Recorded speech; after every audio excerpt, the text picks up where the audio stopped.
कृषि जंतु विज्ञान के प्रिय विद्यार्थियों, कल के पाठ में हम लोगों ने जीवद्रव्य के सामान्य संगठन, उसकी रासायनिक प्रकृति के बारे में जानकारी प्राप्त की थी।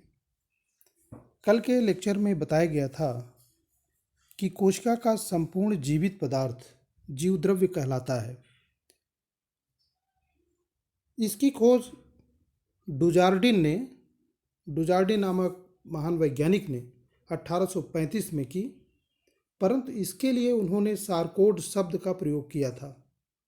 बाद में परकिंजे 1837 में परकिंजे नामक वैज्ञानिक ने 1837 में इसे सर्वप्रथम जीवद्रव्य या प्रोटोप्लाज्म नाम दिया।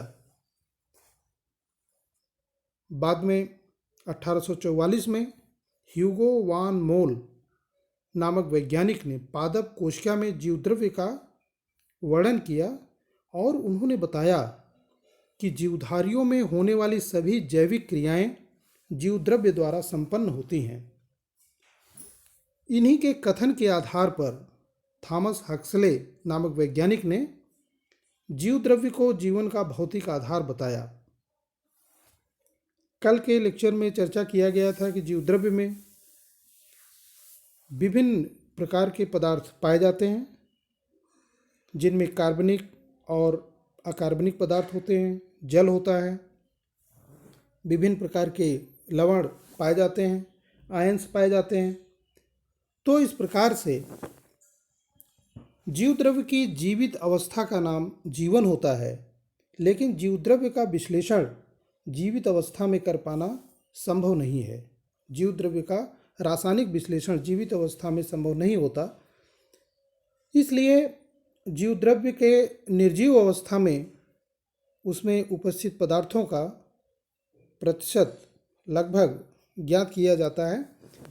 तो जीवद्रव्य में लगभग जल 80% होता है, प्रोटीन लगभग 14% होता है, वसा लगभग 3% होता है, न्यूक्लिक अम्ल 1% तथा कार्बोहाइड्रेट भी 1% होता है। अकार्बनिक लवण भी 1% जीवद्रव्य में उपस्थित होते हैं, जो प्रायः आयंस के रूप में होते हैं। कल इसके बारे में बताया गया था। जीवद्रव्य में प्रवाही गति पाई जाती है। भ्रमण उसमें यहाँ पर दिखाया गया है कि भ्रमण 2 प्रकार के होते हैं, पक्षाभिगति गति, सिलेरी मूवमेंट और अमीबीय मूवमेंट। इस प्रकार से यहाँ चित्र के द्वारा प्रदर्शित किया गया है।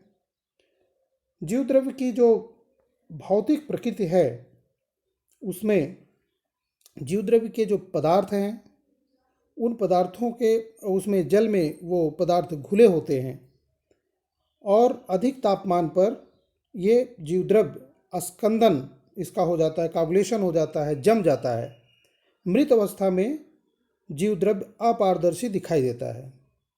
जीवद्रव्य वैसे देखने पर, माइक्रोस्कोप से देखने पर अर्ध तरल, अर्ध पारदर्शी, जेली सदृश अथवा कणिकामय दिखाई देता है।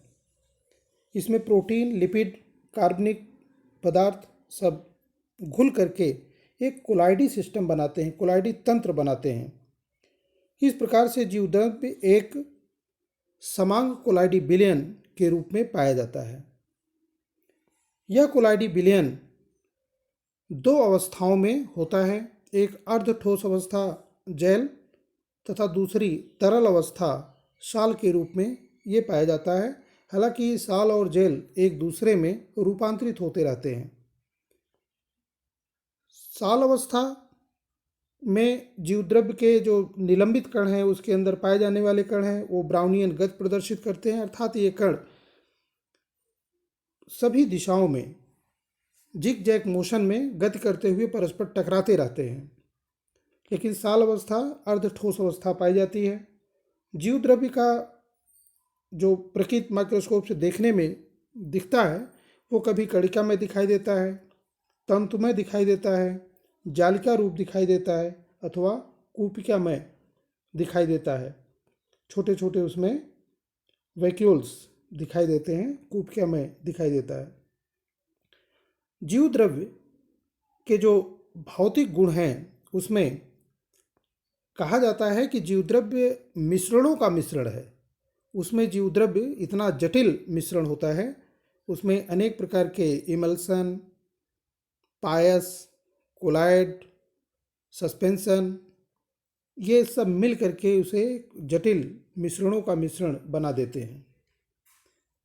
जीवद्रव्य थोड़ा गर्म करने पर या विद्युत के संपर्क में आने पर यह जम जाता है, कागुलेट हो जाता है, जिसको स्कंदन कहते हैं।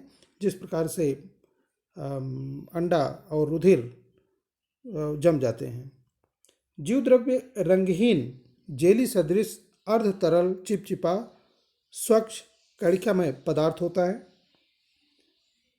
और यह प्रत्यास्थता दिखाता है, अर्थात इसको माइक्रो नीडल से पकड़ करके अगर उठाएं तो यह धागे के रूप में फैल जाता है और छोड़ने पर पुनः सिकुड़ करके अपने पूर्व रूप में आ जाता है। तो इस प्रकार से इसमें उत्तेजनशीलता जन्मजात गुण होता है। किसी भी भौतिक उद्दीपन जैसे ताप, विद्युत आघात, रासायनिक पदार्थ से अनुक्रिया यह प्रदर्शित करता है। तो इस प्रकार से जीवद्रव्य के भौतिक गुण के बारे में आप जान गए। जीवद्रव्य में जैविक गुण के कारण, क्योंकि जीवद्रव्य के अंदर सभी जैविक क्रियाएं संपन्न होती हैं और इसी आधार पर थॉमस हक्सले ने जीवद्रव्य को जीवन का भौतिक आधार बताया था। जीवद्रव्य में जीवन उत्पन्न होता है, उसके जो रासायनिक संगठन है उसके परिणाम स्वरूप जीवद्रव्य में जीवन उत्पन्न होता है। जीवद्रव्य में सभी उपापचयी क्रियाएं संपन्न होती हैं। इस प्रकार से जीवद्रव्य के बारे में आप लोगों ने संक्षेप में जानकारी प्राप्त की। अब अगला टॉपिक सजीव और निर्जीव में भेद से संबंधित है। सजीव और निर्जीव के भेद की तालिका इसमें दी गई है, एक चार्ट इसमें दिया गया है और उसमें जैसे कोश की रचना और आकार के बारे में है कि सजीव में एक निश्चित आकार उसका होता है, कोश की आकार होता है, और निर्जीव में ऐसी कोई रचना और आकार नहीं पाया जाता। सजीव में अपना एक व्यक्तित्व होता है। सजीवों में आंतरिक वृद्धि होती है, निर्जीवों में केवल बाह्य वृद्धि हो सकती है। सजीवों में उपापचय क्रिया होती है, संश्लेषणात्मक क्रिया और विश्लेषणात्मक या विखंडनात्मक क्रिया, लेकिन निर्जीवों में इस प्रकार की कोई क्रिया नहीं होती है। शारीरिक नियंत्रण सजीवों में हार्मोन्स के द्वारा, तंत्रिका तंत्र के द्वारा, रुधिर प्रसंचरण के द्वारा तथा उत्सर्जन के द्वारा होता है, लेकिन निर्जीवों में ऐसी कोई व्यवस्था नहीं होती है। सजीवों में अनुकूलन की क्षमता होती है, निर्जीवों में अनुकूलन जैसी कोई बात नहीं होती। सजीवों में उत्तेजनशीलता पाई जाती है, निर्जीवों में इस प्रकार के गुण नहीं पाए जाते। सजीवों में प्रजनन की क्षमता होती है, अपनी जैसी संतान उत्पन्न करने की क्षमता होती है, निर्जीवों में प्रजनन नहीं होता है। सजीवों की एक निश्चित जीवन चक्र पाया जाता है, उसमें जनन प्रणाली होती है, जीवन चक्र पाया जाता है। वो पैदा होते हैं, वृद्धि करते हैं, संतान उत्पन्न करते हैं और अंत में मर जाते हैं। निर्जीवों में ऐसा कोई जीवन चक्र नहीं होता है। और इस प्रकार से सजीव और निर्जीव के बारे में आपको जानकारी